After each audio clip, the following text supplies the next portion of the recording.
This is Sports and Torts with David Spada and Elliott Harris on TalkZone.com. This is a true honor here to talk to a gentleman who just went into the Pro Football Hall of Fame this year. I saw him in Canton, former Pitt Panther and Minnesota Vikings, San Francisco 49er, Chris Doleman. How you doing, Chris? I'm doing great, guys. Thanks for having me. You played college football with my favorite NFL player of all time besides you, Dan Marino. How did you guys lose a game? How did you guys lose a game at Pittsburgh when you were there? You know what? We were independent, and we played some tough teams. And I mean, you got to be on your game every week, and it just seems like we would somewhere along the road there would be a bump, and we just couldn't recover. But those were all fun, memories and years of playing football. My first 3 years in school was 33-3, which is pretty impressive in itself. And who were the three losses to? Do you remember? One was Penn State, and we came in and played Georgia, and we beat them. If they would have won, they'd have won the national championship. That was 1981. I think we lost to Florida State one year, and I'm trying to think who else might have, would have, beaten us or something like that. But I mean, it was probably a pretty good team.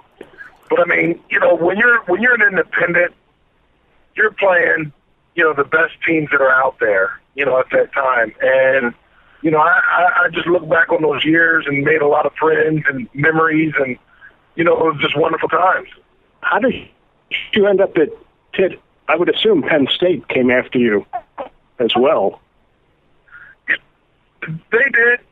I was just never a Penn State guy, even though I grew up in a Penn State environment. I looked at Penn State as almost like a cult. You just didn't have the freedom. Penn State, which is a great organization, a great school, but I always seen their uniforms matching their personalities. You know what I'm saying? Exactly. I mean, it was just kind of blah. You know what I mean? There's nothing that stood out and said, these guys are, they weren't Alabama. They didn't have, everybody was kind of programmed, and they did what they were supposed to do, and we had success. And they didn't want to deviate from that plan. A former Pitt Panthers in the Hall of Fame like you, Tony Dorsett, said he was all set to go to Penn State, but Joe Paterno never said two words to him, never recruited him. He said, I went to Pittsburgh, and my whole goal was just to stick it in Penn State's face, he said, because they took me for granted, and I said, you know what, I'm going to Pittsburgh, and we're going to win it all. Well, you know what, and then that's funny because when I was I grew up literally probably 100 miles from Penn State. They were never like warm and fuzzy. I don't remember coaches coming in and spending time with me. I was recruited by everybody. You might have got a letter, but that was about it. And, like I said, I mean, those personalities were a lot like, their uniform was a lot like those personalities. I don't know if they expected the kid to kind of run to Penn State and say, hey, are you going to recruit me or what? Or sometimes schools, if you're too close to the school, they know too much about you, and they're just not they're not turned on by you. So, when I got a chance to go to the University of Pittsburgh, I played with some great guys. Bill Moss played in the National Football League. Played with Tim Lewis, who played in the National Football League, and just, Bill Fralick, a ton of other guys that played, and it just had that family fun environment that you would think college would be. Growing up in practice in college against Marino, did you envision him as being an elite quarterback at the next level? You know what? We had so many great players, it wasn't even funny. To answer your question directly, no. He would throw interceptions in practice. But you also, like I said before, you had guys like, Carlton Williams, who played, in San Francisco and won the Super Bowl. Lynn and Pappy Thomas. You had Tim Lewis. I mean, we had the class of 80 I think it was, the class of 80 had like 12 or 13 guys drafted off of it. So, you're practicing against some of the best players in the country. We expected to win. We expected, great performances. We expected all the stuff that, our players tend to show, once they got into the pros and really developed and refined their skill set. They talk about Penn State being linebacker you, but Pittsburgh, I mean, they had you, Ricky Jackson, Hugh Green. Mm-hmm. You guys were loaded. Yep. Well, I mean, Jerry Borowski, we had tons of guys. Paul Dunn, we had Jimbo Covert. Just Bill Fralick. I mean, I can name just guys that played pro ball. Ron Sams, Rob Fade. I mean, this was the offensive line that you practiced against. All of them wouldn't play pro ball. So it was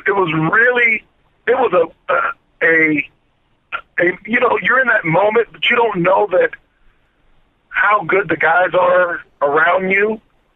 And it was just one of those things where you just took it for granted because they were just great players. I mean, we had Rick Tricano, who was, starting before Dan Marino. He goes on and he plays in, Cleveland. Then Dan comes up and Dan lights it up. And, I mean, it's just one guy after the next. You mentioned you played against Georgia. Was Herschel Walker on that team then? Yeah, it was. It was the 81. It was the 81 Sugar Bowl. And, we played those guys in New Orleans and we beat them. I think it was we were making a closing drive. Marino threw a pass to James Brown, our tight end. He caught it, went in, scored, game over with. And after college, you get drafted by the Minnesota Vikings in the first round. You're the number 4 overall pick. Do you feel any sort of pressure when that happens, or what goes through your mind? Well, yeah. I mean, when they first of all, the pressure is on the team. It's not on the player because the team drafted the player, not the player drafted the team. So, you have a situation where they felt that you were good enough to play at this level. I think as a player, you owe them that respect to do everything you can to meet their expectations. But if you can't, you just can't. I mean, you just can't get water from a rock. And if a guy can play, he can play. But if he can't, you can't hold that against him. He could have maxed out in college and, never become the guy that, quote unquote, you thought he should have been. And, and that has happened. I think, it takes, the NFL spend millions and millions of dollars recruiting and watching over guys. And it's just a situation where that, they need to kind of just maybe too many opinions because they're missing on too many players right now. I see that the first pick in that draft was Bruce Smith. You were the 4th pick. So 2 of the top 4 sack leaders came out of that draft of all time. Oh, absolutely. I could have very easily been the 2nd pick, too, because what happened was Buffalo had already chosen Bruce. Minnesota had the number 2 pick. Number 3 was Ray Childress, and Ray was already taken by the Houston Oilers. So Atlanta and Minnesota switched from 2 to 4, and Bill Fraley goes to Atlanta at the number 2 pick, and I go to Minnesota as the number 4 pick. So, I mean, you could have had 1 and 2, Hall of Famers. You start off your NFL career at linebacker, and it was only when you got when they changed defensive schemes that you really became the dominant force that you were. What was it like the first 3 seasons at linebacker before switching? Well, the first 2 years that I played there, and it was pretty much 2 years. I switched. We were making a run for the playoffs. It was late into the season, and I think I had like 2 or 3 games to play in. Our defensive line was pretty beat up, and they just said, "Hey, if you can step up there and rush the passer on 4th down, it would help us out a great deal." And I said, thank God, because it got me back to doing what I did in college. And it was somewhat difficult. But I tell you what, in 13 years, amassing, 150 sacks, 150 and a half, I was on a roll. And it just, I look at that and I say, you know what? I wonder what would have happened if I'd have been playing for the 49ers, or if I'd been playing this position, from the time I came into the league. That whole, process would have probably changed. But you know what? The end result is the same. I went into the Pro Football Hall of Fame this year. I've made not only my parents and my family proud, but I've made the Minnesota Vikings proud, and the University of Pittsburgh, and the people who followed me and supported me, along the way, and I'm greatly happy and appreciative of that. They always talk about the Purple People leaders in Minnesota with that defensive line with Alan Page, Carl Eller, Jim Marshall, but your line, I think, was just as good with you, Keith Millard, and then later on you had John Randle. You guys were pretty loaded too.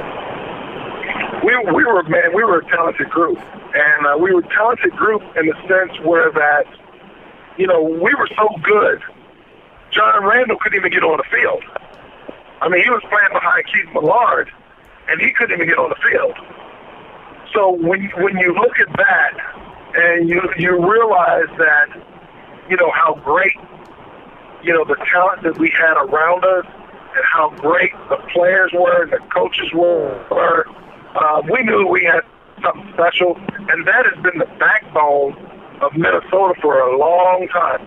Everybody's team is built differently. Some teams are just strong in quarterback. They always get strong quarterback play. They just don't miss on that. Some teams do a great job with the running back. Then there's teams that do a great job with the defensive line, and Minnesota's definitely one of those teams. Now, among your many attributes, you're known for bringing a briefcase with you into the Vikings locker room. Can you explain how that came about? I always felt that, they were paying us like executives. You had to act and conduct yourself like an executive. It was, even though you had your hand in the dirt and it was blue-collar work, but you always wanted, we always had a saying, look good, feel good, play good. And I always respected that. And that was the kind of thing that I've seen myself as a player and as a man, how I approach my craft.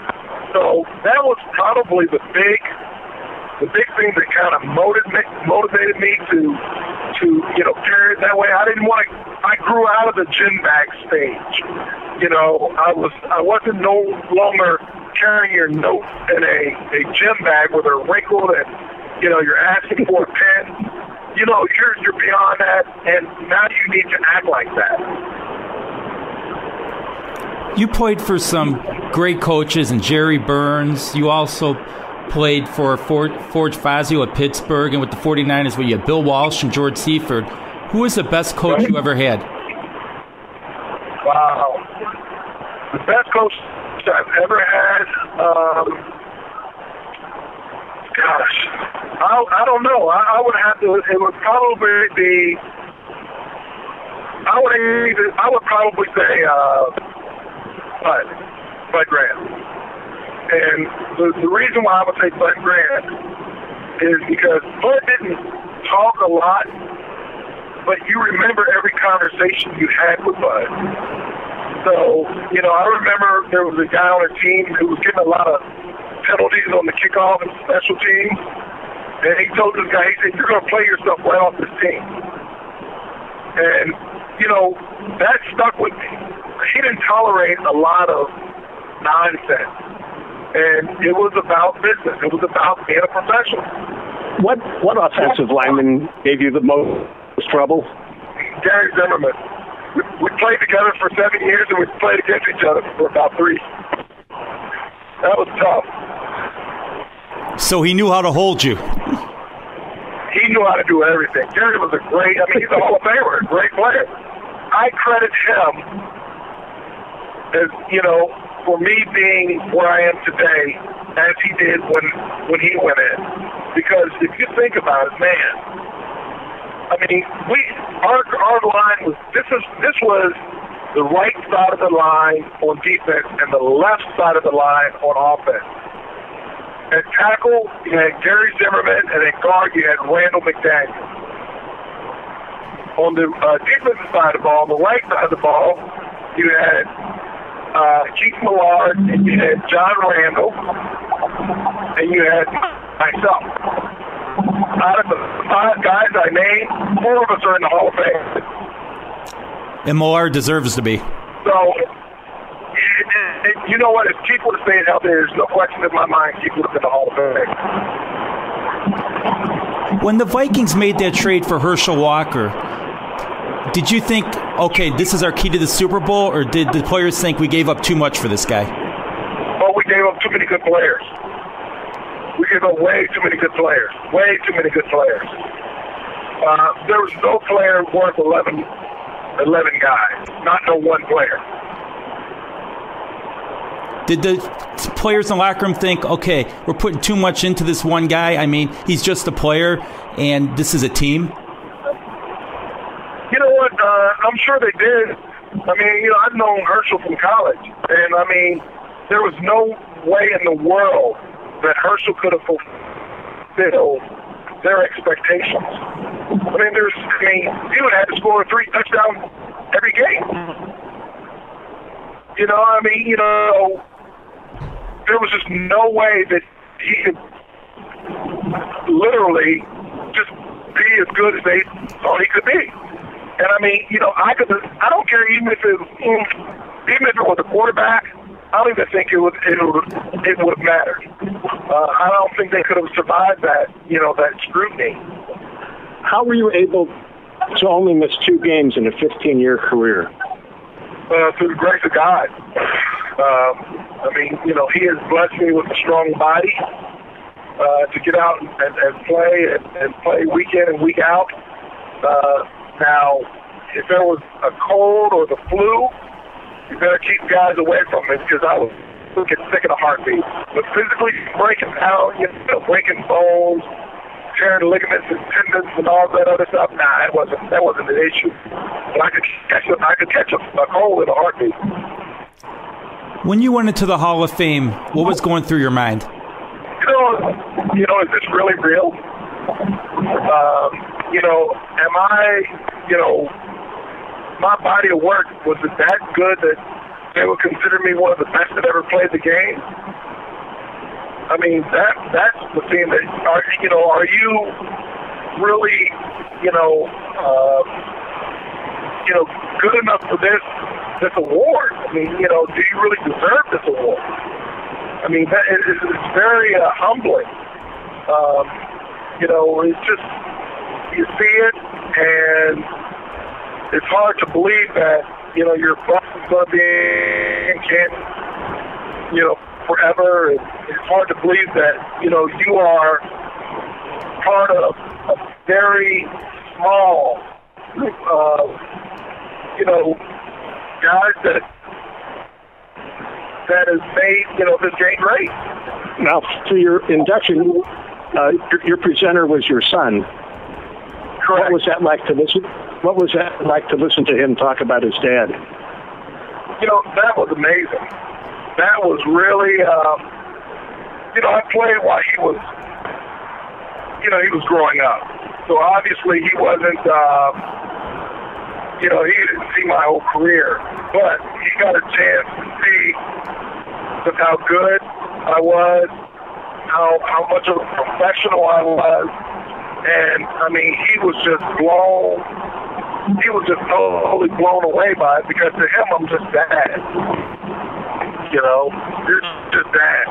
Now I am sitting here and part of, NFL history, and it's a little bit more than just dad. But he still treats me just like dad. There's no perks out of the deal. And now you have your auction site going too, where the money goes to what, Gridiron Greats? Well, here's what I got going on. I have Chris Doleman Pro Auction, and I have Celebrity Charitable Network. And what that is basically, this is what I do now. I help nonprofits, 501c3s, raise money. And we have 6 different platforms. Our 2 sites is one. We have giving assistance. We have raffles. We have a company that's called Snowball that we can build a fundraising event around any activity, and it helps nonprofits reach their goals. Every year, they're going to the same sources and trying to get the same types of funds. Even though the economics of this country has changed a lot, there's still a tremendous amount of people who love to give and help other people, and charities and foundations. And all they ask for is just an opportunity. We just hosted an event for, still going actually, for the PCS bowl tickets for Notre Dame and Alabama. And, we started last Friday. Brady Quinn tweeted about it. Big Notre Dame alum, and next thing you know, we done sold, over $11,000 worth of tickets, and for this package, which is a great package. I mean, this package here has airfare and hotel and parking pass, fan pass to the fan experience, and club level seats. So it's a wonderful package to bid on. 3 tickets is $50. It's $25 if you buy 1 ticket, and it's just a wonderful way to help charities to raise money. And this benefits Honor the Olympians, Bob Beeman's charity, and we just feel very humbled and honored to be able to share and have a platform to help so many charities, to make it their way through to honor their causes. So you're helping. So what did you think when Pittsburgh lost to Notre Dame? Though they could have ended Notre Dame's championship season. Yeah, you're right about that. And I was in the air, and I seen the highlights of it. I was a little ticked, but I know that if you're playing Notre Dame in South Bend, they're going to do everything. I mean, they're going to do everything to win this game. And to take them to 3 overtimes. I'm not saying that Notre Dame doesn't deserve to be in the game, but I can say this here. The University of Pittsburgh's not that good. It looked like Dave Wannstedt was coaching Pittsburgh, the way they played. But it was, it's just, I'm proud of my Pitt Panthers. I'm proud of, my time there and the legacy that I left, and, to be a part of, that family, it's great. And anything I can do to help them or, anybody else, I'm always, willing to do that. They had to kill you, though, when Dave Wannstedt was coaching Pittsburgh, because I remember him coaching the Bears, and I just shook my head going, what are we doing with this guy as a coach? You know what? I tell you what, I thought Dave was I thought he was really good at Pitt. I really did. And, why they got rid of him, I don't know. It's just, how college politics is. So, I mean, the coach who, he's playing for the national championship 1 year. The guy at LSU, 2 years ago he won the national championship. This year to get rid of him. So, these fans are tough. No, you're exactly right. I see that Pittsburgh's got 8 NFL Hall of Famers, tied for 3rd most. Who's the next one to go in?